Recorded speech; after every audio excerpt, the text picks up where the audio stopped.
Content ক্রিয়েটরদের একে অপরকে সমর্থন না করার পেছনে কিছু সাধারণ কারণ আমি খুঁজে নিয়েছি। সবাই বলে সবার পাশে থাকবে, একে অপরের সাপোর্ট দিবে। বাস্তবে তা কখনো হয় না। আমার কয়েকদিনের অভিজ্ঞতা থেকে যদি বলতে যায়, আমার পরিচিত লোকজন, কিছু ছোট পরিবারের কন্টেন্ট ক্রিয়েটর ছাড়া আমার পাশে কেউ ছিল না এবং এখনো নেই। আমি নিজেই কিছু রিসার্চ করে যা জেনেছি সেটাই আপনাদের সাথে শেয়ার করছি। নাম্বার 1, প্রতিযোগিতা ও ইনসিকিউরিটি।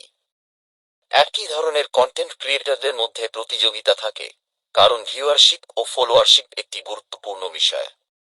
অনেক সময় ক্রিয়েটররা মনে করেন অন্যকে সমর্থন করলে নিজেদের ভিউজ বা ফলোয়ার কমে যেতে পারে। 2, মতপার্থক্য ও স্টাইলের ভিন্নতা। প্রত্যেক ক্রিয়েটরের নিজস্ব স্টাইল থাকে এবং অনেক সময় তাদের মাঝে মতপার্থক্যও তৈরি হয়।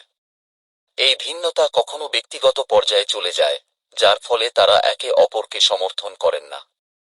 3, ব্যক্তিগত ইগো। অনেক সময় ব্যক্তিগত ইগো বা অহংকার বোধও সমর্থন দেওয়ায় বাধা দেয়। বিশেষ করে কেউ যদি মনে করেন তিনি অন্যের চেয়ে এগিয়ে আছেন, তবে তিনি হয়তো অন্যকে সমর্থন করতে চান না। 4, মিসকমিউনিকেশন বা ভুল বোঝাবুঝি। অনেক সময় যোগাযোগের অভাবে ভুল বোঝাবুঝি তৈরি হয়, যা একটি বড় কারণ হয়ে দাঁড়ায়। এই ধরনের সমস্যা থাকলে একে অপরের সমর্থন করাটা কঠিন হয়ে যায়। তবে অনেক ক্রিয়েটর এ বাধাগুলো পেরিয়ে সহযোগিতার মনোভাবও দেখান।